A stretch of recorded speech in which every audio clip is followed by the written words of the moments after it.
Welcome to the Why Not podcast with me, Chrissy Hawkins.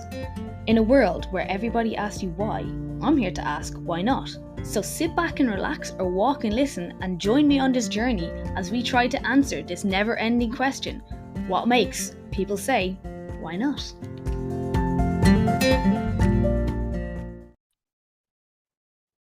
Hi guys, welcome back to Why Not. So today I have an interview for you with Shane McCarthy from the Grassroots Gazette.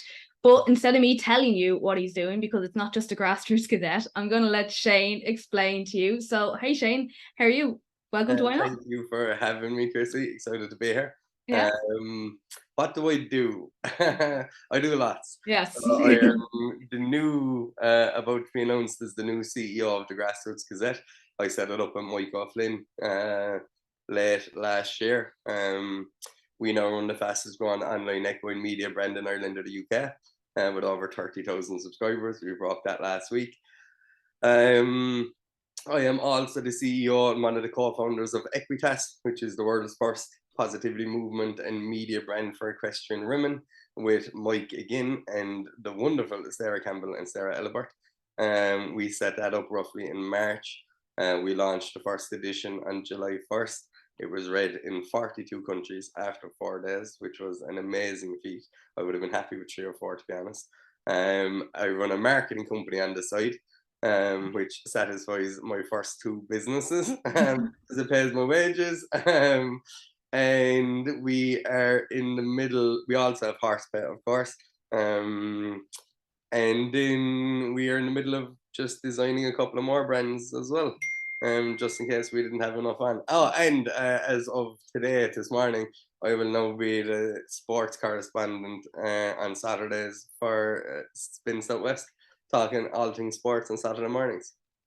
All right, so obviously we can tell from there that you don't sleep, but so tell me where the idea for the Grassroots Gazette came about, because that's kind of, I think, the main thing we're going to talk about, and then into Equitas as well. The Grassroots Gazette, being honest, came about by chance. I won't say there was a big overarching plan. We were doing a lot of work on Horsepet. We were able to get a huge amount of traffic to that website when Mike and his previous partner were involved in it. But we weren't able to get transactions through the site. Horsepet was a payments platform, buying and selling horses online with money held in an escrow account. So after that, we were trying to figure out, Mike was sort of thinking, what would he do? We weren't getting enough traction. So the idea, I was looking around at what was happening in the equine industry, and I said a lot of the media is traditional. The Irish Shield do a fantastic job, but most of what they do is offline. 77,000 readers a week. You got well done, but they only cover the top 10% really of the industry. Then me and Mike started chatting around media, and then we done Horsepay Media for a while. And then that sort of led on to a big discussion around, why is nobody covering the other 90% of the equine industry with media coverage? And then that led on to, well, nobody's covering the grassroots side of it, literally from the bottom up. Grassroots community, nobody shines a light on them for the best part across any media in this country. Yeah. And that's fundamentally where it came from, discussions and looking and observations and going, yeah, I think that we both felt that there was a gap within the market for the other 90%, but primarily starting with grassroots. So that came about maybe last June, I think. So June 14, 15 months ago. And by, I'd say, September, we had a brand in place. Really? Maybe August, September, we designed the brand that you can see in my hoodie. And then from there, we decided what our vision was. We were going to launch 2 magazines a month, and we were going to cover the grassroots community in a way nobody had ever done before. And that was where I came from. That's interesting, yeah, because you're right, even saying about the Irish Field, but like, getting any form of equestrian stuff covered in Ireland is like impossible. Like, you might get half the Dublin Horse Show when it's on, or like not even during the Olympics, RT's coverage was shocking bad. Like, and you're like, we've got these great athletes, and the Irish like equestrian industry is so big, and they're not showing any of it. Yeah, literally. And you're going, there has to be a better way. And through the Grassroots Gazette, through Equitas, most of the stuff we try and get involved with then or do the next generation, or hopefully we will get to chat about that a small bit. It's looking who isn't getting support, who isn't getting coverage, why aren't they getting coverage, what are the problems, the obstacles here to doing this. And then it's having a particular set of skills.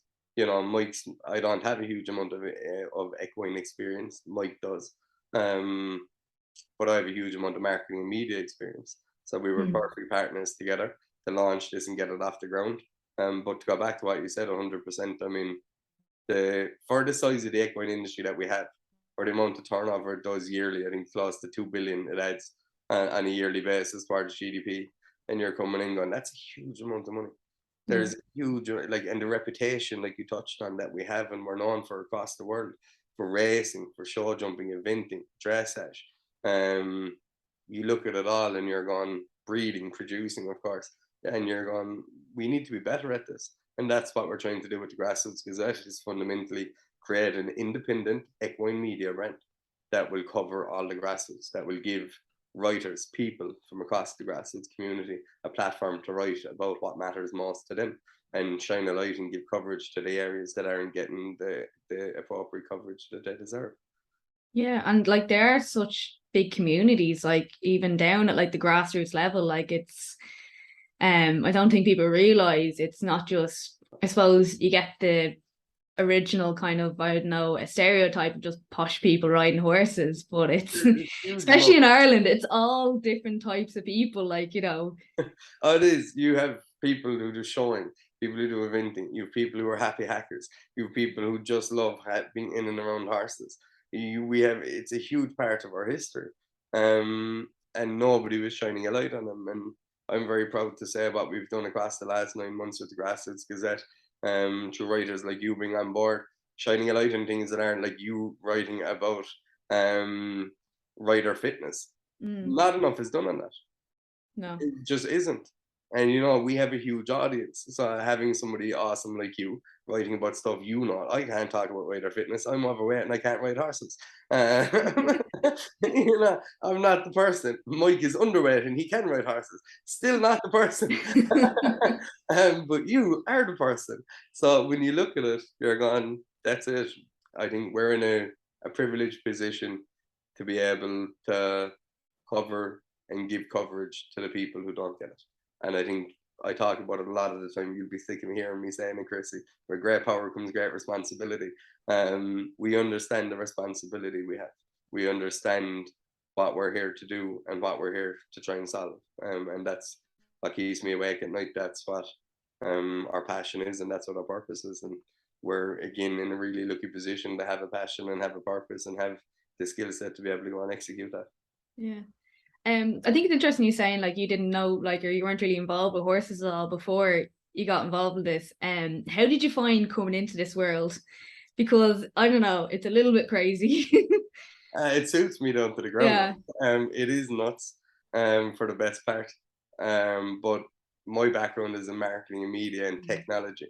But my background is in the startup scene fundamentally. That is nuts as well. It is borderline mental. You work, you know, I love that whole quote. I give up my 9-to-5 job to have more freedom. Now I work 7 days a week running my own company. And that's what it is. But what I've loved about it, the industry may be a bit mad, but what I've loved about it most is the people. The people we have met, the journeys they're on, how proud they are to own horses and be involved in horses, how proud they are to have Irish bred horses or Irish produced horses, how proud they are to write about the things that matter most to them. I mean, we have, I think, 85 writers in the Grassroots Gazette, and we have another 35 odd writers for Equitas. So you're talking about across both brands, we have 120 writers from maybe 10 different countries. It's a huge amount. It's a lot. Yeah, it is, and you have to try and engage as many of them as possible as you can, because none of these people are professional writers, and the same as me and Mike aren't, or Sarah Campbell or Sarah Ellibert. They're just really good people, but you need to stand behind them. You need to have their back. You need to instill that confidence into them, that they'll feel that you're going to support them no matter what. That's when people have that creative freedom to write. But to go back, yeah, look, it's been interesting. I mean, look, it took me at least 6 months to learn how to say gilet. Gilet, gilet, and every other word other than gilet. And you're going, yeah. There's still things that I was on a call with somebody yesterday and they said something and I wrote it down. And Mike, what does this mean? And Mike was like, I actually have no idea either. And we had to go look it up. But look, our job isn't, as you know from me, I'm incredibly optimistic and positive. You have to be. I've unwavering belief in what we're doing and how we're trying to do it, and the people we're surrounding ourselves with. The community has been an amazing community to get involved in. I love the people in it. I love the challenges we're facing, and I think the possibilities and the opportunities that are opening up are it's just surreal to see. I mean, before I come on with you, I was on the Equitas account and a girl messaged in and she just said, my head is fried. I have way too much going on in my head. I am 100% going stealing my partner's laptop next week and I'm going writing a piece for Equitas. That was her break. That was her freedom. Okay, her head was melted. She's way too much going on in her head. Her freedom was to write in Equitas. That is a beautiful thing to be able to do. Yeah. You know, so the industry has been really good, really welcoming, incredibly supportive. I think they're very excited about what we're doing. You know, nobody's given grassroots coverage. Nobody's launched a brand for young people. Nobody has launched a positivity movement or media brand for women in the equine industry. And we seem to be trying to do it all at once. Now, look, we'll see how that goes. Yeah. Speaking of Equitas, so tell me about Equitas and where did that come from as well? Yeah. So, you may have listeners from abroad as well or wherever. So I'll try and keep this as honest and open as I can without saying too much. Last January in Ireland, a girl got murdered. Wasn't good. Big national news here. She was just going out for a run. On the day that the guy got caught for that, it was a couple of days later, or maybe the same day or a day later, I got a call from my sister. And fundamentally, she, like, just to be blunt, she said, I don't like you today. And I said, why? And she said, because you're a guy. And I went, okay, you don't like any guys today? And she said, no. And I went, all right. And she said, what are you going to do about this? What the fuck are you going to do? You run this media brand in this medium, bro. What are you going to do to help women? And I said, I don't know, sis, but leave it with me. And I won't say I'm welling up while talking about this, but it does, yeah. So I spent the next 3.5 weeks, Chrissy, thinking what we could do. And I mean, walking around in my sitting room at 5 o'clock in the morning, 6 o'clock in the morning with a stress ball. I find it funny, I don't really get stressed. I use these things to distract myself while I'm doing things, while I'm spinny tools, etc. But I'm walking around and throwing these things around or spinning my tools and just trying to think what we could do. And fundamentally, it came down to, why is there no media brand for women in the equine industry? Why has nobody created a movement? Why has nobody created this thing where women could support each other, and where women could have each other's back, and where we could have a community of women all over the world, and where we could start influencing decision makers, and where we could start creating real impact for women, and change the narrative, and put women in, support women so that they could be in these positions of leadership, and so we can actually start having influence. So about 3.5 weeks later, I come back to Mike and I said, Mike, I want to launch a women's brand. Now, we're 4 months after launching the Grassroots Gazette. Most other business partners will tell you to politely fuck off and say no. But Mike is the same as me. Mike has 2 sisters. I have 2 older sisters. Mike has 2 older sisters. We grew up surrounded by women a lot of the time. And Mike said, and we both said it to each other, we want to be able to look at our mums and our sisters in their eyes and look and go, we did something. We tried to do something. You know, so I rang back my sister after 3.5 weeks and I said, here's what I want to do. And she said, right, go do it. That was it. Then I rang Mike. I said, Mike, here's what I'm thinking. Mike said, right, yeah, I'm on board. Then we started looking at who we would want to get involved, etc. We asked 6 women to sit on an advisory board. And then on a Sunday night at 1:30 in the morning, I was talking to one of my closest mates in the world, a girl called Tracy Keogh. She runs Grow Remote, Ireland's fastest growing remote working company, huge business. She's an amazing girl. But Tracy rang me about 1:30 on a Sunday night, and Tracy said, how are you getting on? We're talking through. And Tracy, Equitas is amazing. it's a women's brand and positivity movement for women in the equine industry. We've 6 women in an advisory board, and they're advising me and Mike. It's fantastic. And she went, okay. So you've 6 women advising 2 guys on a women's media brand. And I went, yeah, it's absolutely amazing. She went, right, you idiot. I'm going to say this one more time. And I went, all right, Kika. And she said, you have 6 women advising 2. I went, okay, I get it. She said, what are you going to do? She said, women want 2 things. They want pay or they want power. And I went, okay. And I said, well, we can't pay them because we're not getting paid. And she went, okay, well, what are you going to do? Give them equity, give them power? And I said, I don't know, leave it with me. So I set up at about 5 o'clock in the morning after that chat. Had a good long think about it. And at 8 o'clock the next morning, I rang Mike. And I said, Mike, listen, I had a chat with Scott last night. Here's my thoughts. I said, I think we need to give away some of the company. I said, I think we need 2 female co-founders. I think they need to probably come from the advisory group. I said, if you're on board with it, what I'd like you to do is write down 2 names. And I said, I'm going to write down 2 names. And I said, put them in WhatsApp, put 1 and 2 beside them. And I said, right, we're on the call. And I said, press send. He pressed send, I pressed send at the exact same time. And then Sarah Campbell, Sarah Elbert, Sarah Campbell, Sarah Elbert. We both picked them, and we hadn't talked about it. There was no chat, no anything. Picked 2 women of all the women we've met, maybe from the advisory group, but from all the women we've met in the equine industry, we both picked the exact same 2 girls. And Mike ranked 1 and 2, and I ranked the other 1 and 2. It was, you could not write this. So literally that was, I'd say 8, half 8 in the morning, Chrissy.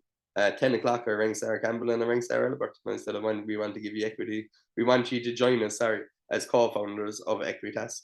And we would like to give you a huge cohort to the company.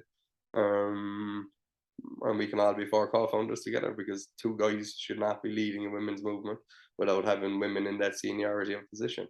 That's literally one of the things we're trying to solve, and we can't be part of the problem if we're trying to provide a solution. So Equitas came about. Equitas, the name came from Sarah Campbell. Then we started talking about building a positivity, because a lot of women were saying that to us, that they wanted more support and they wanted people having their backs. And again, like I was saying on the grassroots writers, people who were going to instill confidence in them. And that's what we tried to do. So Equitas was born. It was actually Sarah Campbell come up. We had loads of different names first. Sarah Campbell then came up with Equitas. Equitas, sorry, Equitase, which is a Latin word, but the modern word for that word is Equitas, which stands for justice, fairness, and equity for all. Oh, deadly. That's cool. I like it. What's the feedback been so far about Equitas? Incredible. Genuinely incredible. I think the most surprising thing was probably the volume of submissions we had. We had Olympians submit pieces for edition 1. They didn't get through. Really? Yeah, genuinely 2. I think maybe even 3, 2 Olympians. I'm definitive on 2. Because I know their names. I won't say them here, but I know their names. 1 from New Zealand and 1 from Germany. We've had writers from, I think, 20 countries apply to be writers. And like I said, if somebody messaged me, and I can be a bit funny at times around proving a point to people. I need to be better at it. But look, however, somebody sent me a message about a week before we launched Equitas. Like, let's be clear, like Equitas is hard. So is the Grassroots Gazette, Chrissy. It's not easy. You know, when I told people to do Equitas, Mike was instantly agreeable that we needed to do something. That's why he's been such a wonderful business partner.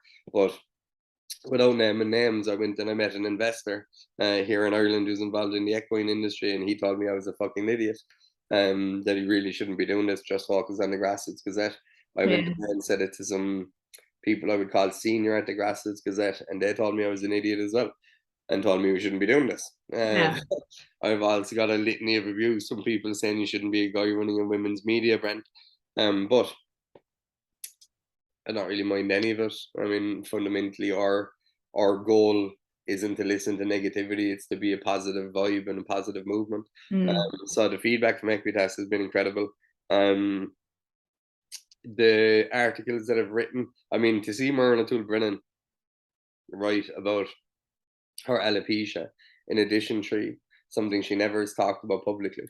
I know I have one of the submissions read already. There's maybe 8 or 10 in for edition 4. And the closing date, by the way, this will already have been out, I'd say.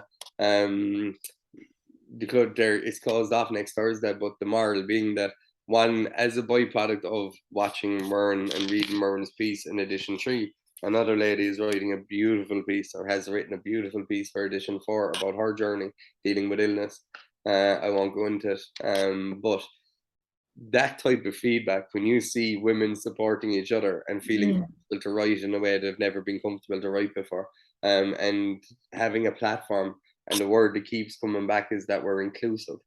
Now, if I'm being blunt, I don't think we're inclusive enough at all, you know, whether I like it or not. Fundamentally, we have 2 guys and 12 odd women involved in this, mostly white, mostly from Europe.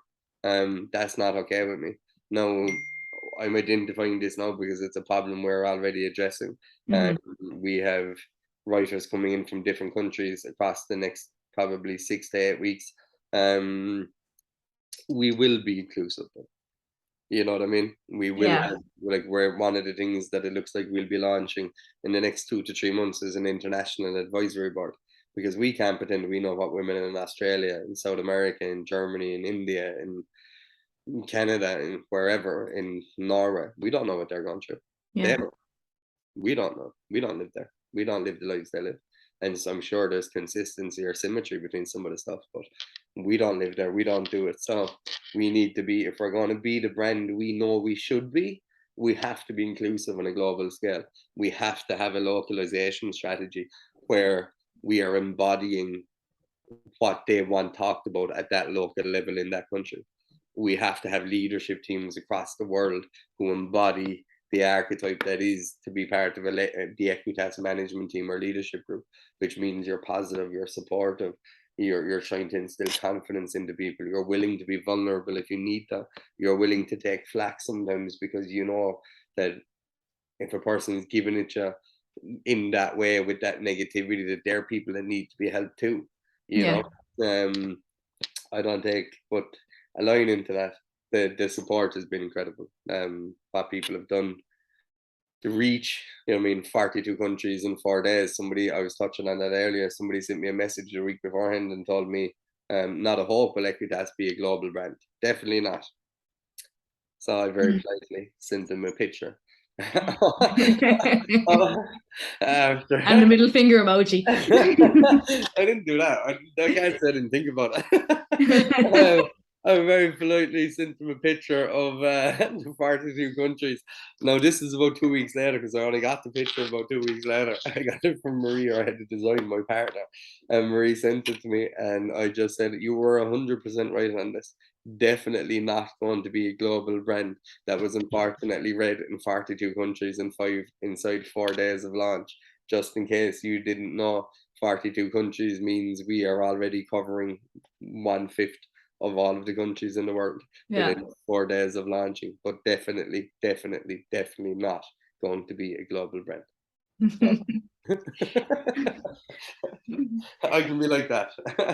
That's probably something I need to improve. But my point was, don't belittle a women's movement because you don't believe that women need this. That's what I was trying to push back on there. How dare you? Women will determine what women need and what not guys. Yeah. You Oh, but know, lads like telling girls what they need. You know, I'm sure you know that yourself. yeah, and I hate it. I would never do it. Oh no, yeah. No, but my sisters wouldn't let me. I wouldn't be here talking to her. I'd be afraid Slap that. you around the place. Yeah, 100, like unequivocally to this day. I'm 33, Chrissy. Not a hope would I do it. But I tell my sister what to wear, what to do, what this, what that. Who do I think I am? You know, Yeah. and it's the same for Equitas. All we try to do, and very similar to the Grassroots Gazette, is help people become the best versions of themselves that they want to become, not what we want them to become. Because you can't do that. Your job is to be vulnerable, to be open, to be honest, to be positive, to be confident, to build and instill confidence into people, and to put frameworks around them. You know, to put systems where, Chrissy, if you do X, Y, and Z, here's what you'll be able, and this will give you a pathway to here. If the Strong in the Saddle brand does this, this, and this, well, then this will happen, and then here. You know, when you go to Why Not, and you go here, and you put, because that's my background and experience. It's people like Sarah Campbell and Sarah Ellibert, the things they do as co-founders, just amazing to see the women that they engage, how they engage them. But I'm super excited. The support we've had is incredible. But let's be very, very frank about it. We are a baby. We are not even walking yet. We don't know how to stand. We are crawling. And I'm very, very excited when we're 3 and 4-year-olds climbing all over the worktops and counters. And we've proper found our feet. But I think Sarah Campbell or Sarah Ellibert was on a podcast recently. And she said, we're not even at base camp of Everest yet. We've just decided we're going to climb Everest. And I love that because we can't see the top. We're not even at the mountain. We just know where we're going now. We're going to the very top. We're not even at base camp. We may have 42 countries and it sounds great. And it was and it is. But when we have an inclusive board, when we have women from 30, 40 countries writing, when we're being invited to cover these topics and events where women actually have a safe place to write, like they feel they do now, and we're growing this. I'm excited. On October 7th, we may as well make this announcement here with you, Christy. You're getting some exclusives today. Getting all the news today. It's great. I feel like anytime you talk to us, there's no excuse. There's so many things happening. On October 7th is edition 4 of Equitas. That is the last edition we'll do in magazine format of Equitas as well. We are going on to a platform called Ghost Publishing, and it's fundamentally a creator economy where you have this publishing platform, and now women all over the world can submit articles whenever they want. Oh, that's amazing. And now you will have literally probably 100 odd articles a week. That's where I'd be trying to go towards, where you literally have the bones of 10 or 20 articles. You just said 10, let's just keep it simple. 10 new articles a day going up on our publishing platform from women around the world. And then the next level will be, we were on a live stream we were on a live stream 2 nights ago. And one of the ideas came up was, would we not launch a buddy system for experienced equine women around the world? So just say you, Chrissy, and you're able to mentor a girl who's 16, 17 or 18 who wants to get into coaching or wants to get into fitness. Yeah. And you now have this, and she wants to do it in the equine industry as well, but she could be from America or Australia. And now you're creating these communities, these tribes. So after October 7th, we do the final edition in a magazine format, and then we migrate on to Ghost, similar to what we've done with the Grassroots Gazette recently. We got to edition 20, the final ever edition of the Grassroots Gazette in magazine format, and now everything is online. Because that's where it needs to be, Chrissy. Yeah, absolutely. That's where it needs to be. So yeah, look, it's been exciting so far. Yeah. It's crazy. No, I think the Equitas is a brilliant idea as well. And you're right saying that, it's going to get so many women involved. The reason I'm not surprised there was 42 different countries where women are reading, because that representation in the media for especially in the equine industry is very low. You go to, say, for instance, a grassroots competition, and how many people there are women, and then you look at the international and how many faces are men. It's a disgrace. Yeah, where are they gone? Yeah, it's a disgrace. Genuinely. I can talk about it being a guy. This isn't men hating. I think it's very important that Equitas has a male CEO. Not because it's me, far from it, but because a lot of the decision makers, unfortunately, are still men. And it's much easier for a guy if a woman comes in saying you need to support the women's movement. Guys automatically get defensive. It wrecks my head so much. They get defensive, and it's extreme feminism, or it's this or that. No, they just want to be heard and listened to. The same as you like to be heard and listened to.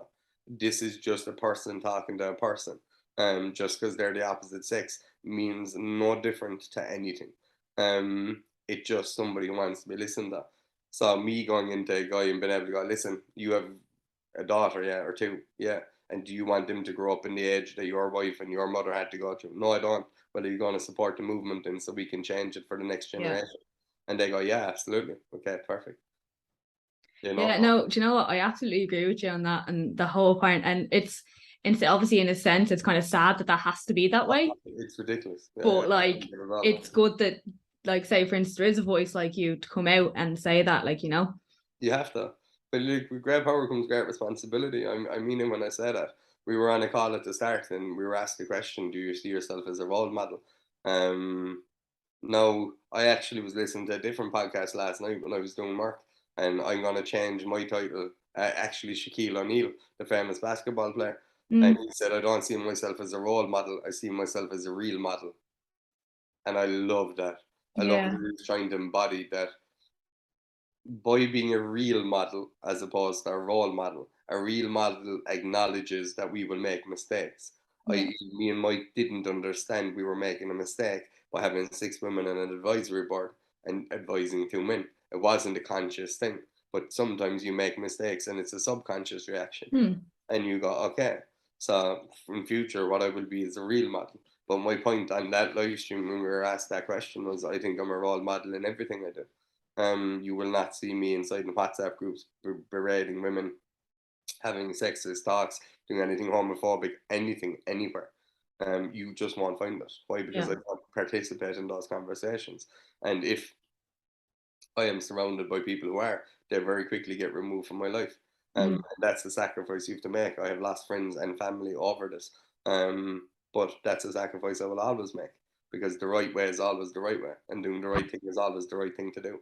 Hence, I was giving some of the company, or us spreading the equity around the company for myself, Mike, Sarah, and Sarah. It was the right thing to do. When we do evolve the Grassroots Gazette, we will 100% open up equity. So our people, the leadership team, and the people, the highest up people, can get what they deserve. That's the right thing to do, you know? Yeah. But that's the thing as well. Like, you know, you do say you made a mistake doing that, but you learn from your mistakes and you changed it. As soon as someone pointed it out to you, you were like, oh yeah, you're right. I need to do something about that. That's, you have to be willing to, don't you? Yeah. You really do. You grow. Yeah, that's you don't learn from all your victories because you don't really take time. You just celebrate the victory. You learn from your mistakes, and I'm the guy I am now versus the guy I was 2 years ago versus 2 years and 2 years and 2 years. Are totally different people. Yeah. You know, I don't think I would have had the mental capacity 4 years ago to run the Grassroots Gazette, Equitas, and a marketing company, as well as having horseback there. Not a hope. I'm a lot more disciplined and focused now. We listen to people a lot more. I may like to talk a lot, as you know. But I spend a lot of my time on the phone just talking to people, hearing them, asking them questions. I would say I've spoken to every single writer that writes for the Grassroots Gazette. I would say I've spoken to every single writer that writes for Equitas. Everyone. You have to. Yeah. Your job is to understand those people, know them, listen to them, see what their interests are. No, it's hard, you know. You have to embody the lifestyle. Yeah. You want to be an entrepreneur, and if you want to rule the world, and what I mean by rule the world, before I start getting abused from this, because I'll get it anyway. I mean, own a vertical, own a niche, be the biggest player in that, and have the biggest influence. And I'm saying ruling the world, influence, impact. You know, the biggest word for me a lot of the time, people ask me why I do what I do. Legacy. I want to leave the world in a better place where I found it. And my sister challenged me to do something for women. That's what Equitas came from. Let's be clear. Did I know something needed to be done? Yeah. Did I realize the level it needed to be done on? Probably not. Should I have? I wish every guy would and does, but they don't, and we don't. Can we change that? Most likely. We can have a big influence on this, but only if we do it with a good heart, with a good mind, with a lot of positivity, with a lot of patience, and we execute relentlessly. Because you can build this up to be really big, but you know, I was reading articles last week about a company, and they raised 85 million last June. A lot of money, Chrissy. 85 million, and a lot of money. Yeah. And they were going back to raise money again this July. They couldn't raise money fast enough, and the company's gone now. Wow. So that's 85 million gone. Point being, you have to be relentless in our game. Media changes so fast. People I know. they try to compete with you. But we don't really spend much time thinking about competitors or any of that. We have huge things we want to solve. Like the next generation is another thing I'm super excited about. Are we allowed to announce that? Yeah, go on, let's go. So the thought process here, right? I'll paint the picture for you. The three biggest markets we can see in the equine industry are young people, Hmm. women, and grassroots. And even though they're the three biggest markets, they get the least amount of coverage. Because Yeah. fundamentally, from a media perspective, they probably make the least amount of money because the people aren't well known. Mm. Now, don't get me wrong, that's not to take away that there's people at a grassroots level that compete at a high level. That's not to take away that there's amazing female jumpers, jockeys, etc., performing at the highest level. But they're an anomaly to the rule. Yeah. Because if there was, there would be, if there weren't, there would be hundreds of media brands for women. Hmm. There would be hundreds of media brands for young people, and the same for grassroots. So, me and Mike have been thinking and talking about this literally since we got into the Grassroots Gazette. How Equitas came about was, like I said, my sister saying that. But a big part that I failed to mention, or that I should have mentioned, was, we have 85 ad writers for the Grassroots Gazette. There's at least 60 to 65 of those are female. I would even say 65 to 70. I'd say there's only about 15 guys writing for the Grassroots Gazette. It's something we need to work on, admittedly, because it's taught there's no equal balance there. But for argument's For sake, winning. yeah, absolutely. But it also it showed why Equitas was needed because Yeah. women weren't getting that opportunity. Like you said, we look at most of the commentators at the top of the field, and they're mostly guys. Yeah. You look at most of the media coverage in this guys. You look at all the young. You go to events. Me and Mike have gone to them all over the country, and you're 100% right, Christy. You're probably talking 80% of the competitors are young girls. And then Mm. you go to the highest level, and it's this team or this team, and there's four guys in it, and there's four guys in this, and you're going, this is just, it just can't be that way. It just Yeah. doesn't, and it shouldn't, and it won't in the future. But we need to accelerate that on now. And the equine industry isn't overly bad. It's not, well, let me rephrase. It's not the worst. There is places where we are better than other industries in the world, but that doesn't mean we should be happy with that or content Mm. with that. And never ending improvement means you have to be hungry to be better all the time. So aligning to that, always wanting to be hungry to be better. The two things that have really stood out on the Grassroots Gazette journey is that women don't get enough coverage, and that young people don't get enough coverage. Huge things. Yeah. It's interesting as well because, like, say showed them all the competitions. Like, if you hear a rider who's riding for Ireland, for instance, and they say they're like, in their 20s, you're like, how did he manage to get on the team? Do you know what I mean? Like, even like, I know, like, teens and stuff like that, but most sports, 20s people are kind of hitting their peak, whereas you could be in your 40s and still riding for 50s, 100%. 60s even, like. Yeah, 100%. You look at the age of some of the people competing in 4-star, 5-star events. Um, And you're going, yeah, absolutely. In their 30s, in their 40s, absolutely. It's similar to golf. Yeah. You people in their 30s, 40s, 50s, 60s, they could be winning tournaments, but the same principle. So when we looked at that, Chrissy, and we could see that the areas that lack coverage, three big segments: grassroots, we have that through the Grassroots Gazette; Hmm. women, we have that through Equitas. Then it came on to, well, there's one thing left, which is the next generation.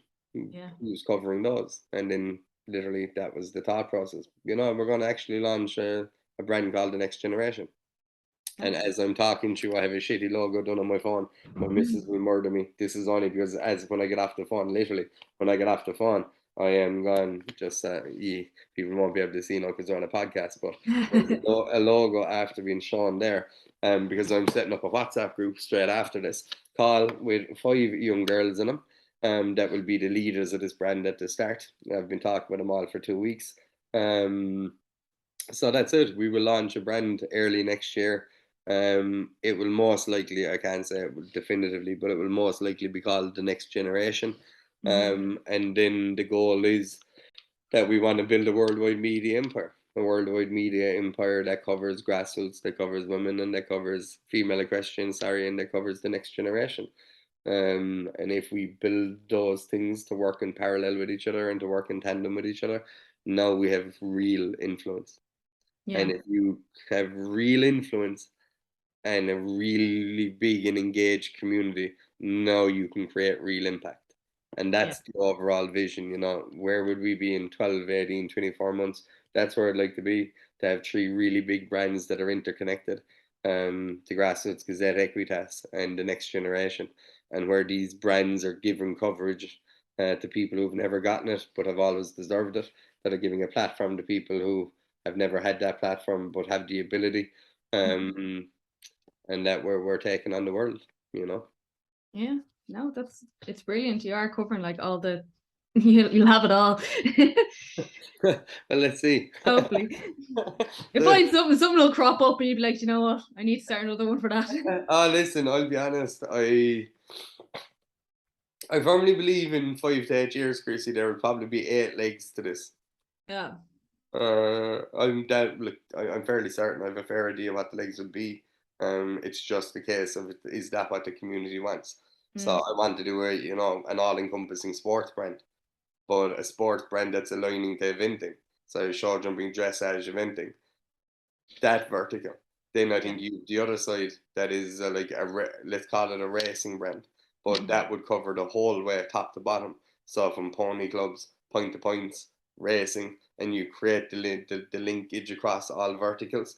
I think that's needed. You have, don't get me wrong, there's brilliant brands like the Racing Post, and they do fantastic things, but a lot of those are aligned to betting companies, etc. Our term for our tagline for the Grassroots Gazette is independent equine media. The key word being independent. Independent, yeah. You know, our tagline for Equitas is empowering change together. Yeah. The whole encompassing, again, all encompassing being that we're going to empower change all over the world, but we will only do that by doing it together. And you're going, yeah, no, don't ask me about the tagline for the next generation. It's all right. You've got a while to discover that. Yeah. So we were launching that page. Will go live on the Grassroots Gazette website in about 2 weeks. The next generation page. I'd say I have maybe 15 interviews that have been sent out this week, and I probably had another 20. Well, we had another 20 people nominated for interviews. Young people, rising stars. And that's the thing, by the way. I'm going to do a shout out while I'm on your podcast, Chrissy. If anybody listening to this knows any young people from the age of really 12 to 25 that deserves coverage, that is competing, that has had a brilliant year, that has got some great results. And by the way, I don't just mean first, second, and third. We're not here just to cover the winners. We're here to cover everybody. Somebody rang me 2 days ago and asked, could we cover her daughter? I said, yeah. She said she hasn't come first in any event. I said, I didn't give a shit. I said, has she got a good story? Does she want the coverage? Does she want to be online like this? And she said, yeah. I said, are you okay with it as her mother? She said, yeah. I said, let's do it. Yeah. You know, that's why we're in a privileged position, Chrissy. We get to do stuff and meet amazing people all the time and help them tell their story. And if we can do this with a good heart all the time and do it in a really progressive way, and don't get me wrong when I say good heart, because people will come in and go, you're soft. I am relentless. I work 7 days a week. I have a bracelet on me that says only the brave. Above that, I have a ring that says be fearless, and on my other hand, I have a ring that says never give up. Let's not get away from the fact I would happily work 17, 18, 20 hours a day for the next 5 years if we could create the change we needed to create. You have to be relentless in this game, and we are unwaveringly relentless. But we do it with a really positive perspective on what we're trying to do, and we try to empower or inspire people as much as we can. And if we can do that for the next generation, if we can do that for female equestrians around the world, and we can do that for the grasses community, that brings me back to that word, doesn't it? Legacy. That's a beautiful legacy to leave. You will have transformed real transformational change across the equine industry on a global scale. And that's a beautiful thing to be able to do.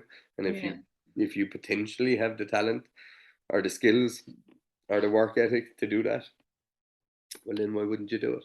You know what I mean? Exactly, yeah. It could go very wrong, but that's life, isn't it? You know? And also they say as well, you win or you learn. So it's not such thing as failing. You learn from failures. So 100%. I have me here behind me. Winners never quit and quitters never win. yeah. You know, difficult roads often lead to beautiful destinations.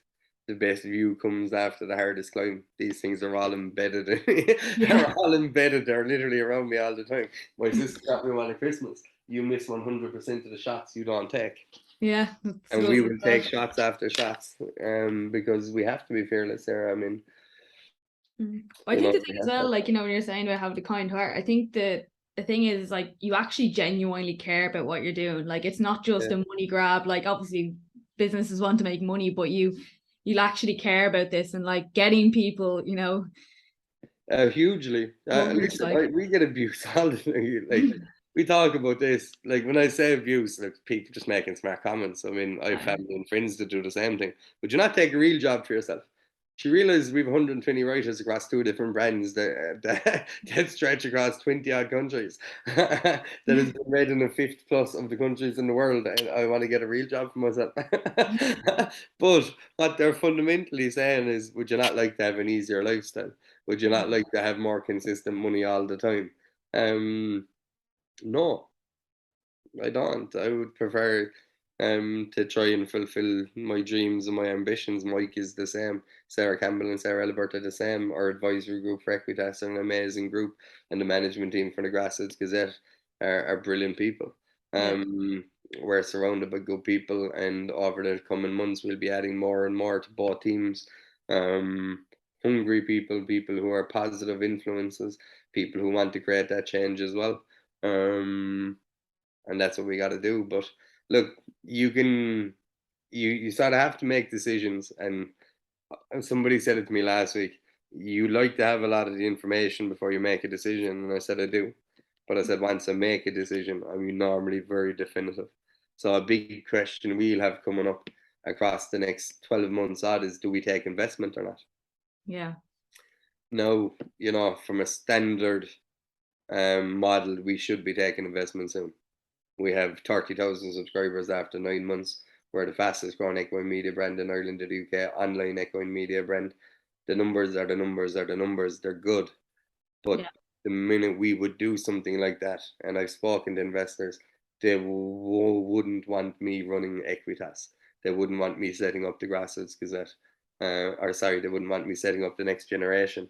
And that's a problem, because I believe in my heart and soul, and I know Mike believes the same.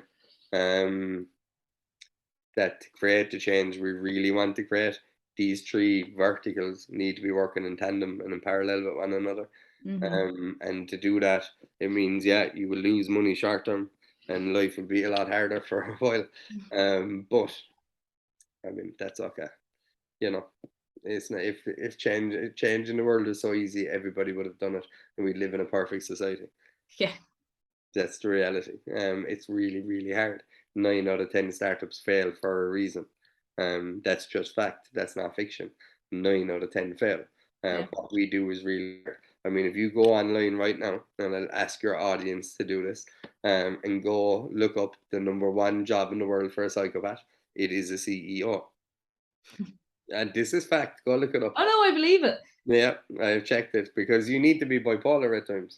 You need to be, maybe bipolar is a bad explanation. You need to be so up and down nonstop. Yeah. You will, in one moment, have the best news that you get. We just broke 30,000 subscribers. Woohoo! Yes, let's go celebrate. No, you're after losing all your money in your bank account.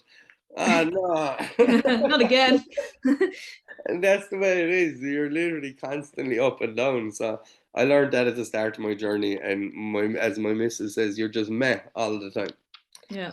I don't go too high up. I don't go too low down. I'm happy when good things happen, and I'm never too sad when bad things happen, Yeah. because our job is to stay disciplined and to stay focused. And when other people are falling down around us, our job is to lift them back up. When other people are struggling, our job is to be strong. That's your job as a leader. And is it easy? No, it's not all the time. But you know, we have to be unwavering in our belief and our support of people if we want to build these movements that we want to build around the world. And like Steve Jobs said, the people who are crazy enough to think they can change the world, hence the CEO and the psychopath reference. The people who are crazy enough to think they can change the world are the ones who do. We have to have that belief when everybody else is telling you it's not possible. I mean, That's that thing as well, you know, like people who know you're saying, like, or not know you, but you know, people who have done the or do the 9 to 5 and the easy job, like they'll always tell you, they'll always have opinions, but they always say it's don't take opinions from people who wouldn't switch places with.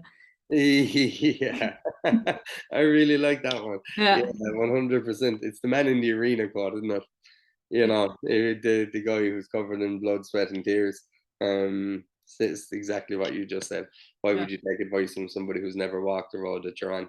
You Yeah. know, and I like the you know, that old poem, two roads diverge, and I took the one less traveled by, and that has made all the difference. Fundamentally, I will always take the road less traveled by, because what we've done so far, we didn't do it the way most people would do it, Mm. and we didn't do it the way nearly anybody would do it. But that's to our favor.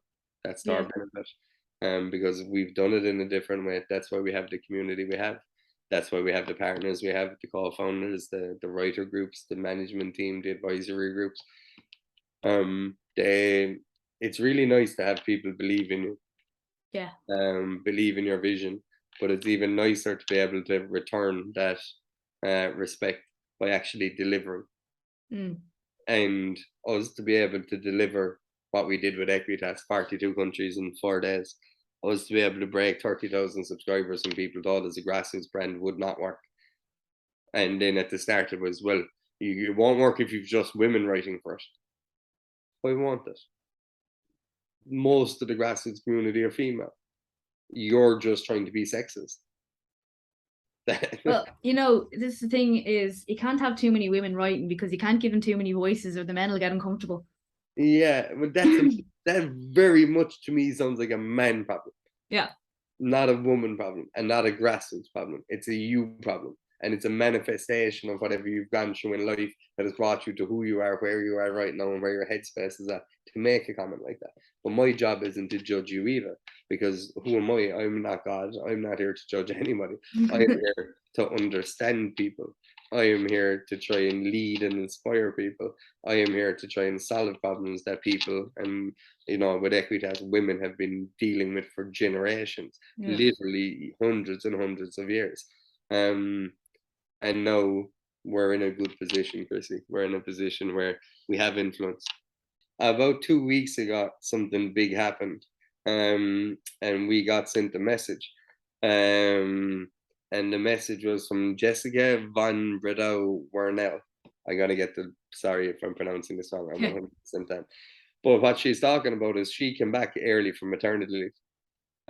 Her pregnancy, she deployed with the FEI, and that during her period of maternity, 50% of her ranking points would remain.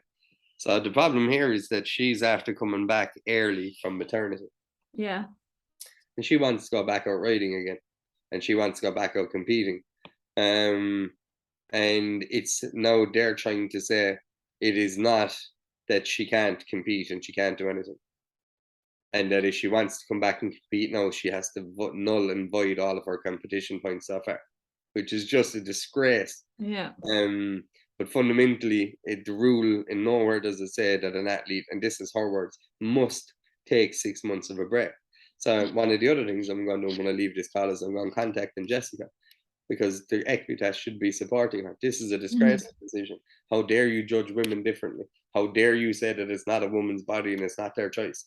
If Jessica is in a position now to come back early from maternity leave, and her body and her mind are in that position to do that, there is no way should you be taking any ranking points off her because she's coming back early. Why should you be doing something negative to her for her doing something positive for women? Yeah.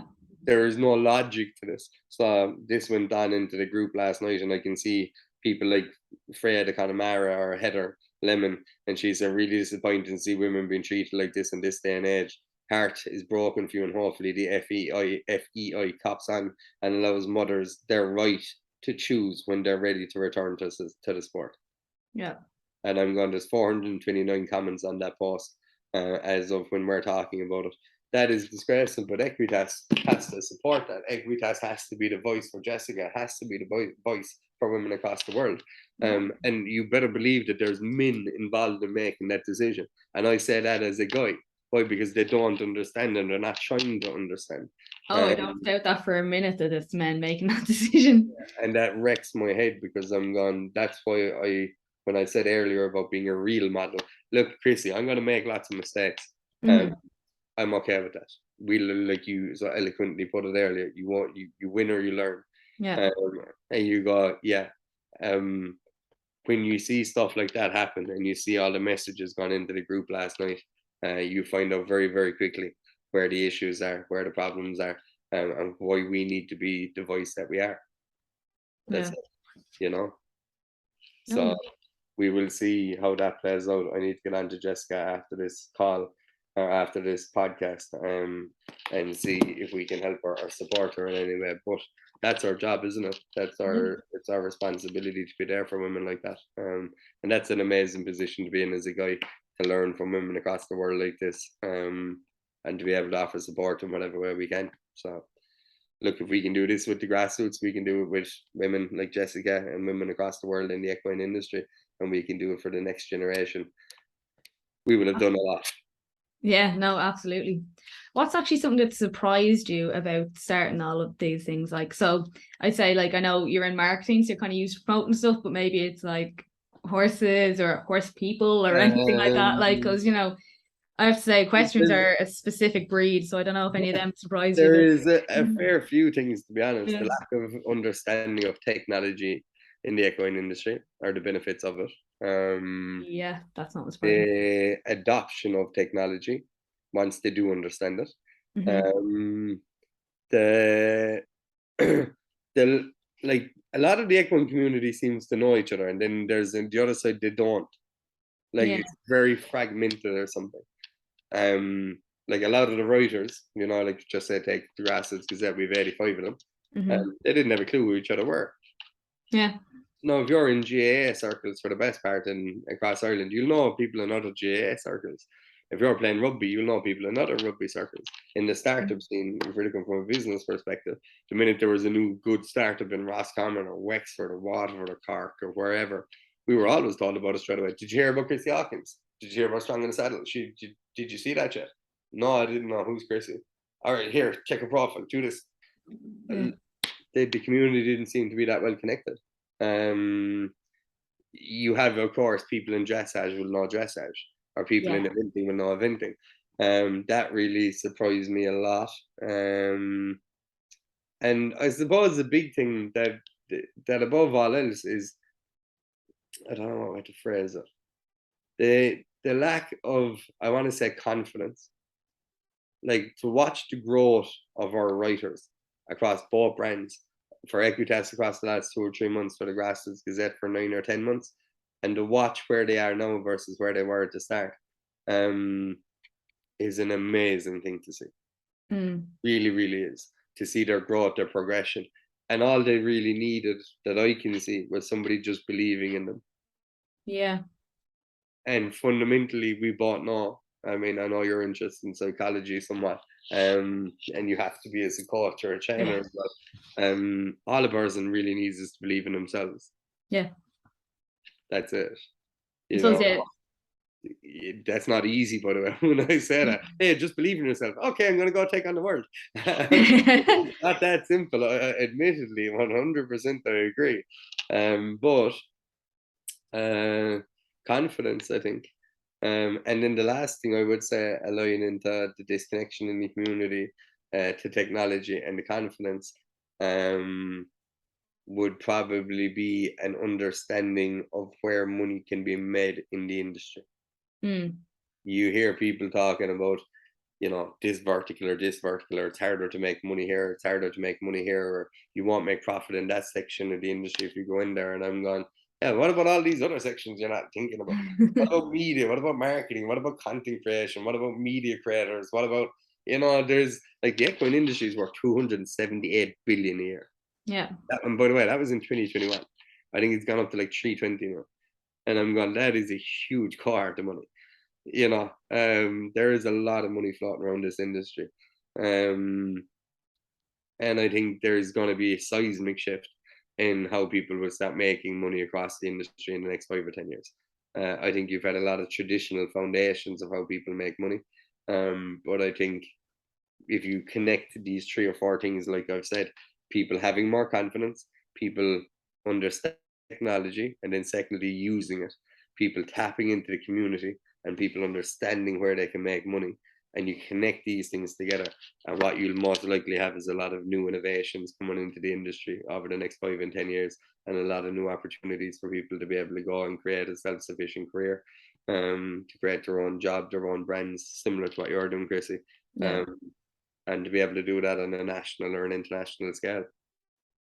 Yeah, no, I think you're right when it comes to technology. It is very, like, can be very far behind and stuff like that, you know, in some situations. Like even silly things like having a social media presence for a yard, or like a place that runs events, like they're still posting on Facebook, and you know, no one's on Facebook anymore. Literally. Except your granny, maybe. Yeah, I don't like TikTok. Yeah, we'll like it. Yeah, I I'm hate very when someone sorry. says that. Oh, I don't like TikTok. Oh, I don't get TikTok. You're like, well, then You get didn't get used to it. Like, Instagram at the start either, or Facebook. It's no different. It's for yeah, young people. Facebook was set up for college students. What are you talking about? You know, yeah, you Vine before you had TikTok. You know, let's not go back to Bebo even. You know, it's always the younger generation. It's the push-pull mechanism. You know, they pull down the older and you push up the younger to get to the middle section here. That's what Facebook done so elegantly.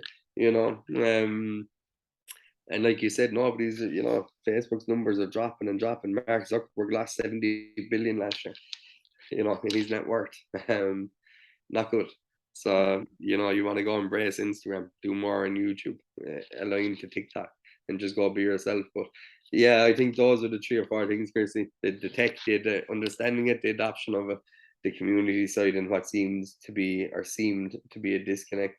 The confidence probably being the biggest of all of them, and then people's ability to make money, or their lack of understanding of where money could be made. Because I think there is lots of opportunities in the equine industry. Um, we're very excited to be in here doing what we're doing, you know. yeah. So when are you starting horse riding lessons? Never. Huh? Never. Never.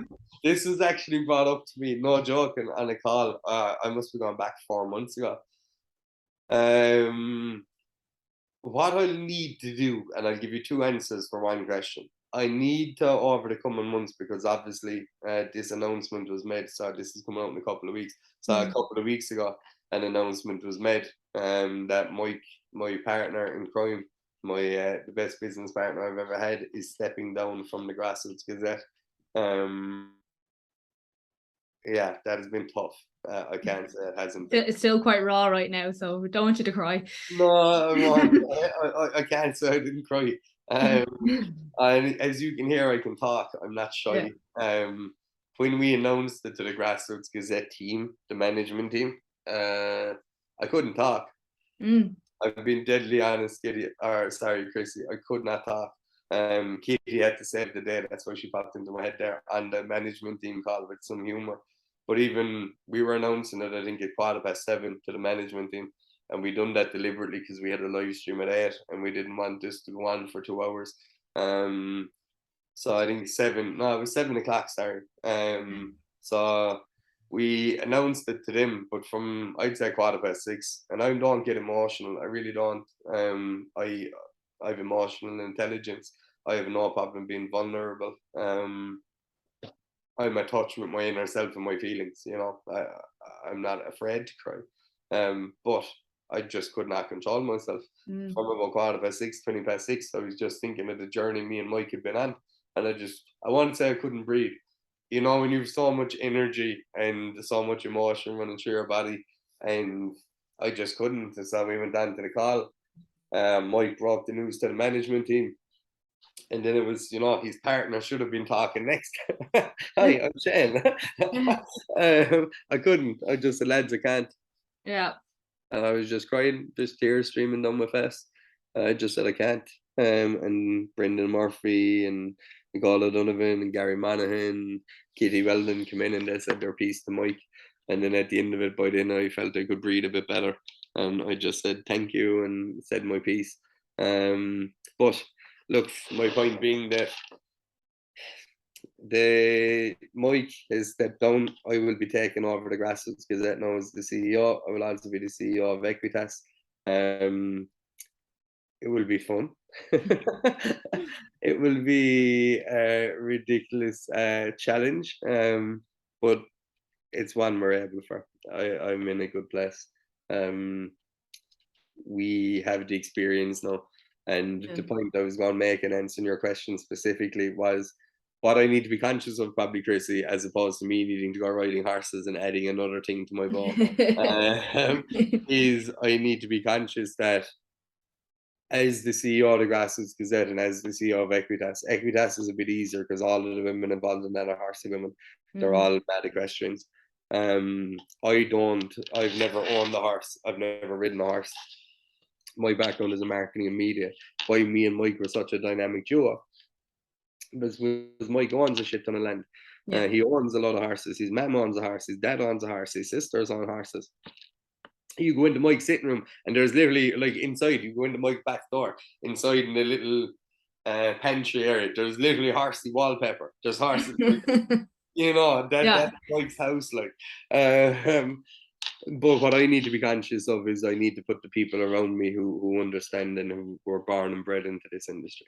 Why I want them to go back a step, learn how to ride horses is, I want for a couple of years anyway. No time. Yeah, that's the first thing. The second part is a guy told me on a call about 4 months ago, and I was touching on this at the start, and he said, Shane, I would never ride a horse if I was you. And I said, why do you think that, no, John? And he said, because when you go into a room, what you have is a unique and a fresh perspective. Yeah. He said, you haven't been corrupted. You haven't been pulled in any different direction. You don't know any better than business, marketing, and media. And he said, I would keep it that way for as long as humanly possible. Because he said, that's what's unique about you, is that you're coming in with a totally objective opinion here, because you weren't born and bred into it. And when so many told me that you couldn't do a women's media brand as a guy or be involved in it, that different perspective, that objective thinking is what went, you're all absolutely fucking wrong here. Are you mental? Of course I can. Of course we can. Me and Mike, if we could do Grassroots Gazette, why can't we do this? Well, that's true. Of course we can. And the ability and that fresh perspective or that objective thinking is what put us in a position to do the stuff. So, no, to answer your question very, very specifically, I will not be getting on a horse anytime soon. Can we get you a little pet miniature pony? And then you'll be like, now he's an honorary equestrian. Teddies. Yeah, I'll absolutely get a teddy pony. Yeah, I mean, you can call him, he can be like the little Grassroots mascot. I like this one. Like this, like little, I like this. Yeah, you can see him. Or even when, you know, the little mini ponies, the really small ones that are literally just pets, no one can ride them. You could be like, here. Yeah, that'd be more applicable, though, Chrissy. That'd be more, just so I have to go through the minding of a horse. Yeah, and you can deal with all the shite. That's something I wouldn't mind doing, because then that's the discipline and the mind frame and the dedication and the sacrifice that the grassroots community or equestrian women or the next generation make. That's okay. Having to actually learn how to ride a horse to get my rider fitness good with someone like you, etc. No. Oh, look at that! Like, you can have the little. Then you're technically equestrian. You have a horse. No, I'm happy. Scoop shite out of a stable, I think you count. I've done that. That's okay. I have done that. But no, I am. That's the authentic experience. Yeah, no, I'm polarized focus on building the media brand we need to build for each one of those verticals. It's what people want and deserve. I mean, you know, I pitched this idea originally around the next generation. I'm a hound for ideas. I'm getting better at trying not to do them all at the same time. But I pitched that idea to Mike 4 months ago, I'd say a month after we launched Equitas, and Mike went, Shane, not another idea. And I went, Mike, it's not until next year. And he was like, right, I'll listen to you. So I was like, right, give me 10 minutes. Say Mike would see your number come up and go, oh, what's he come up with now? Yeah, I was genuinely. I don't disagree. But we are polarized focused, so, you know, we're better at it. Well, I'm better at it now. Mike has always been good at it. I'd never take that away from him. And Sarah Campbell and Sarah Elibert are ridiculously good at polarizing focus. They're so organized, and they have to be. You know, they're young mothers. That discipline they have I would admire hugely. But I came up with that 4 months ago. Loved the concept. Said it to Mike when he would listen to me. And yeah, I mean, we knew we could see it. I mean, Mike has done interviews. I mean, he's TikTok famous. It was put in the group. You were in the groups. It was put in the group yesterday. How are we going to replace somebody who's 25 that looks like they're 14? On the first comments in yesterday. But in the I'm a last, bit older though now. I'm old on TikTok. oh Like, yeah, you might pass for 25. yeah, yeah. See, that's where you've the advantage, Chrissy. I Yeah. look old. You know, I had a receding hairline at 18. I have the same receding hairline, only worse now at 33, and I have grey hairs. I've And great hairs. It just dyed in blonde. I need to get to a barber's quickly. But in the last 10 days alone, we've had, I would speculate, 15, minimum 15, probably closer to 20 mums or dads message in and ask, can their daughter or son get coverage in the Grassroots Gazette? Mm. And that is something that's never been done before in this country. Yeah. Ever. Where you have mothers and fathers going, actually, my son and daughter here, even if they don't win in the RDS or they don't win in Mill Street at a whatever level, the Grassroots Gazette will give them coverage, it'll give them experience, it'll give them exposure, it will open up opportunities for them to potentially get sponsors, and it will help them tell their story, it will get them practice being on a media or being interviewed by somebody or being on video, etc. So one of my strengths always has been and always will be, Chrissy, patterns.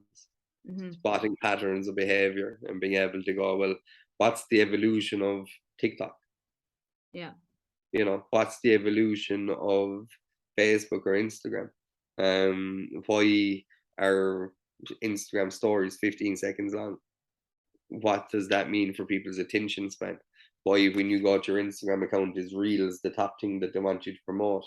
You know, you go and you press plus at the top of your Instagram to add something. It goes reel, post, story, story highlight, and live stream. So they want you to push reels first, post second, and story start. You know, like literally last night I sent it on to the management group team, and somebody sent on I sent something into the management group, and I was after getting offered a subscription on Instagram. So I could subscribe to somebody's account, like I could subscribe to your account. Yeah. And it's $4.99 a month for J tournaments. And I get a subscriber badge, exclusive content, and a subscriber group chat. Ooh. So these things are all coming and evolving. So my automatic thing there is, you know, I saw that last night, and this is the way my mind works. So this was at what time? Yesterday evening, 16 or 18:50. So I literally sent this into our management group at the Grassroots Gazette, and I said, being offered subscriptions for Instagram accounts. Didn't really think it would come this soon, thought it would be 12 months more. Very interesting opportunities for us here potentially, with the audience we have and with the age of our profile. I mean, 80% of our readers are between the age of 18 and 45.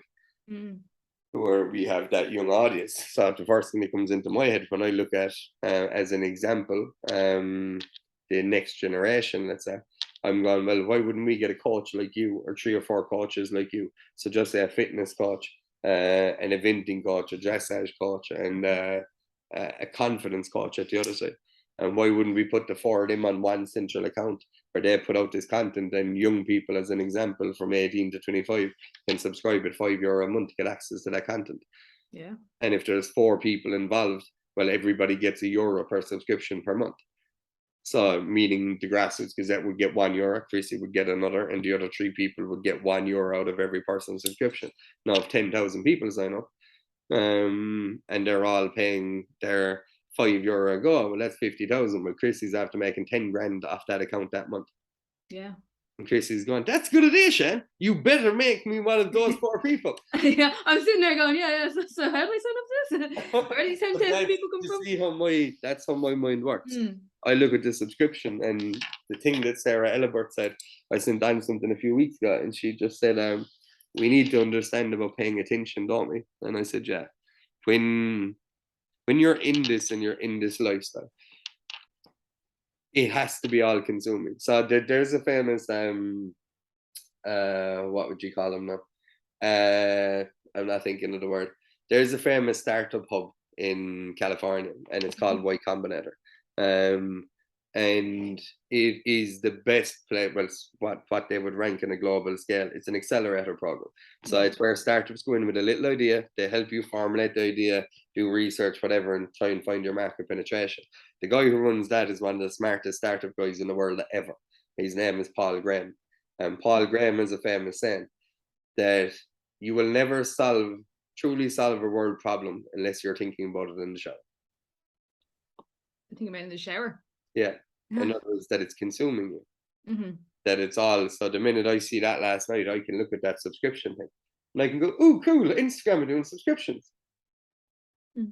Or I can look at it and go, "Oh, here's the model I would use to build this. Here's what I was thinking for this. Here's how." Well, so we have the next generation. Okay, what do they need? They need to be instilled some of the stuff we're talking about on this podcast, and they need confidence. They need access to A, B, and C. Okay, well, who do I know that's in that? Okay, Chrissy can do the writer confidence, or the coaching side over here, the fitness coaching. I can get Rachel, for argument's sake, she's an advertiser in the Grassroots Gazette, to do the writer confidence side, meaning confidence building mentality. Okay, who do I know? Sarah Elbert can do her eventing coaching, and for argument's sake, Emma McCauley can do the other coaching over here. All right, would those 4 people sign up to be a mentor or to put out this type of content? Oh yeah, I would think so. Okay, what's the business model? Right, well, let's make it fair, like we keep talking about. So there's 5 involved, 4 coaches in the Grassroots Gazette. All right, we'll split it 20. There are 20, there's 5 20s obviously. And you come in and you go, okay, now our goal is to get to 10,000 subscribers for that account. They're all going to pay €5 a month. Like I said, that's 50 grand coming in from that subscription on a monthly basis. And the 4 coaches are making 10 grand a month, and so it's the Grassroots Gazette. Everybody wins. Yeah. And that's the way, when your mind is in it, and when it's a lifestyle, and when it's all consuming, that's the way your mind will think. It won't just look at that and go, "Oh, cool, subscriptions." It will do a whole lot more. That's it. Yeah, like, it is. You've left, like, as I said, all consuming. Like, you've literally gone from, this is how we can make it a thing. Yeah, and that's as easy as it is. Somebody asked me last week, because we were having that discussion on taking investment, and they what were they talking about again now? They were told me I needed to take investment, or we needed to take investment, because I was pitching them an idea that a guy came up with. Well, he said something on a call, and he said his biggest frustration in the equine industry, and he's a coach, Bill McGuire is his name. He was on a live stream with us, and he said his biggest frustration in the equine industry was that young people were impatient enough. They want instant results, instant. Oh God! All reality TV stuff. Yeah, but Bill said that on a live stream he was on with me and Mike when he was down in Mill Street. So I sat down and I wrote, Bill doesn't get young people. Bill doesn't understand social media. And I wasn't belittling Bill. He's an amazing guy and a fantastic coach. And what I meant by he doesn't get young people is he doesn't get how young people digest stuff, and how it impacts them. How do young people digest stuff? Through social media and through media. Media meaning what older people who are reading and watching media are telling them and talking around them, and what they hear. And fundamentally where they learn the most, let's be clear, is through social media. What they're scrolling, what they're seeing, etc. Well, we control both. We have a huge influence. When I'm saying we control the Grassroots Gazette, we control Equitas, we control media, brands covering both. So I rang Bill 2 weeks ago. And so, Bill, listen, about your comment on our call, I think we should solve this. And I gave him a pitched the idea around what I thought we should do. And the same to my mate that called over last week when he was saying we should take investment. And I said, no, I don't think so. And I said, here's why. And I told him just what I'm telling you right now. Told him my explanation to how we would solve the problem Bill had addressed. And then he said, how much money do you need to do that? And I said, nothing. And he said, explain. And I said, well, can I find 5 coaches that want to support young people to have more patience, that really want their profile built up on a national and an international level, that we can put a narrative and a media brand around them, give them a shit ton of coverage. And can we, as a byproduct of that, find just 20 young people from the ages of, obviously with parental approval, between the ages of 12 and 20, who want to be turned into little media celebrities. Yeah. Because they're being patient. And I was like, yeah, I could do all that tomorrow. Like, within reason. I could go up, put up a poll, and I could go, we're looking for 5 coaches, here's what we want. Anybody interested? I would, by the time that poll closes, you would have 5 coaches nominated. Whether they're the right ones or wrong ones, no, Chrissy, you get my point. The point is, because of the position of influence we are in, you have the ability to do all these things. And that's the beautiful place. That's why I keep saying with great power comes great responsibility. We have a huge amount of power because of the size of the audience we have, but you have a responsibility to do the right thing with that power. And that will always be the challenge we have, not to be taken in a different direction or have our vision skewed. You have to be as honest and sincere as you can be and try and do the right thing all the time. Yeah, no, that's like you do get that from you and you're talking, like you do try to do everything, for everyone, you know what I mean? It's yeah. I think that is pretty much everything I have to ask you. However, I have one, and you're gonna have the hardest one on this because you have had about 10 different quotes on this already. But what is the best piece of advice you've ever been given? Oh, that's a good question. I have You can loads. pick two. No, I have loads of them. One is I will just say, be fearless in the pursuit of excellence. Yeah. Unwaveringly be fearless in the pursuit of excellence. I'll go back to that quote from Coach Carter, and I know it's from somebody else before that, but our deepest fear is not that we are inadequate. Our deepest fear is that we have power beyond all measure. It is not our darkness, it'll go on. I won't quote the whole thing. There's like 10 likes poetry, I actually do. But that would be the first one, and I think that's the biggest thing. That's what I have to remind myself every day. That's why the bracelet, literally my bracelet says only the brave, and my ring says be fearless. That we have to be fearless. It's a scary place to be the CEO of a women's media brand when you don't have a huge background in the equine industry. But I'm not afraid to be the CEO. I'm not afraid for what it means or what it stands for. I'm afraid that I let people down, that I won't do what I know I should and can do. That would be the first one. And then the second one would be from my favorite quote of all time that will be getting tattooed on my body as soon as possible. The people who are crazy enough to think they can change the world are the ones that do. Yeah. That has to be. You see, you get advice all the time. And I don't necessarily, the advice I look for, like, so as an example, I'll give you one more. I was watching the All or Nothing on Prime recently, and I'm always late with these things. So I was watching the Arsenal one that got released, even though I'm a Man United fan for my sins. Good luck. I know. But well, I can't say much. I'm a Liverpool fan, so it's not been great recently. At this moment in time, listen, the last 5 years, you can say loads. I can't. Yeah. But I was been wonderful. And Michael Arteta was on it. He's the Arsenal manager. I know who he is. I love him. Yeah, he's an amazing guy. No, I just like his face. I like his hair. I don't know how he keeps it back in order, to be honest. But he was on it and he talked about something. And I have people telling me all the time that you shouldn't be so open with people. And you shouldn't be like, I give ideas. I tell people what we're doing. I set down big goals, and sometimes they work and sometimes they don't. And sometimes you get flack for that and sometimes you don't. Sometimes you look like you can see the future, and other times you look like you're a fool. But in his document, in that whatever episode, I think it was episode 5 or 6 or 4 or 5, he talks about making a conscious decision to be open with people. And that's the advice I would give. No, I took that advice. He didn't give it to me. I was watching the series. Yeah. He said, you have to make a conscious decision to be more open with people. And he said, you need to understand that by putting yourself in that vulnerable position, you will inspire so many more people. You will touch so many more hearts, but you will get hurt a whole lot more. Yeah.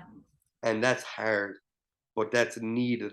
If you want to really lead movements and lead people, you have to be willing to be that vulnerable. You have to be willing to take the pain that comes with it. That's just part and parcel of it. So, once you understand that, I think that's it. I've got advice from people all the time on different things, but there's only certain things that have really stood out to me. I think we're great. You heard me saying it 3 or 4 times. Be fearless in the pursuit of excellence. Be the best you can be, and be fearless. Try things, test things. Don't be afraid what anybody thinks or says, because they're not in your journey. That has to be the first one. For me, it's literally written right here, right beside me. All of us, here's to the crazy ones, the Steve Jobs quote. So the people who are crazy enough to think they can change the world are the ones who do.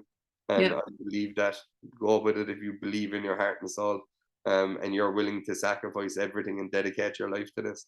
Well, and create that lifestyle. Like I said, I'm talking to you right now, Chrissy. My missus is in Alicante with her Yeah. mum. I'm sitting here on Friday talking to you. I'm not in Alicante. Could I be? Probably. Do I want to be? Maybe. Am I? No. I am where I should be, doing what I need to do because we have stuff to do. And then the last thing, like Mikel Arteta said, um, if you want to be that person, and you have to be strong enough to take it. Like, let's be clear. That's what he was fundamentally saying. I will be vulnerable. I will be open. I will be hurt a whole lot more, but I believe that I'm strong enough to take it, and I believe that what I will lose is worth sacrificing for what I will gain. And that's what I took from it. And literally, that was 3 weeks ago. And I had to chat with Mike the next day. I literally told him, and I said, that's the way I will always be moving forward. I will get hurt a whole lot more. I will be in a lot more vulnerable and fragile positions, but I believe in my heart and soul that I'm strong enough to take what comes my way, and that the upside from this will be far more powerful than the downside. So Yeah. that's it. No, that's absolutely brilliant. So, right, first off, thank you for joining me today. And second thing being is, where can everyone find you, Shane? Or where can people find the Grassroots Gazette and everything? Equitas, Equitas, everything. You'll find me online at Shane Mac Social. I'm the same on Twitter. I'm the same on Instagram. I am the same on TikTok, I think. I spend most of my time on our brand accounts, so please excuse the state of my social media. The Grassroots Gazette, go to the grassrootsgazette.ie. Equitas website is launching, like I said, around the second week of October, over on Ghost. So if you go to the grassrootsgazette.ie, you can click Discover Equitas and you'll find out all about Equitas. If you want to find Equitas online, on Instagram, TikTok or Facebook, it's at Equitas Era. EQUITASEIRE, and the Grassroots Gazette is at the Grassroots Gazette everywhere. Yeah. YouTube, Facebook, Instagram, everywhere. Yeah. Thank you for having me on. It's been an absolute pleasure getting to chat with you, Chrissy. I hope this is what you wanted and I hope the audience enjoy it. Really, really an absolute pleasure being on with you. Thoroughly enjoyed this. No, it's been absolutely amazing to have you on. Especially it encompasses the whole why not thing. You're going for it. People are asking you questions all the time and you're going for it still. For everyone else who's looking for me as well, if you don't follow me, I'm on Instagram and TikTok at Chrissy H Fitness, or for my horse side of things, because I feel like more horse people will listen to this.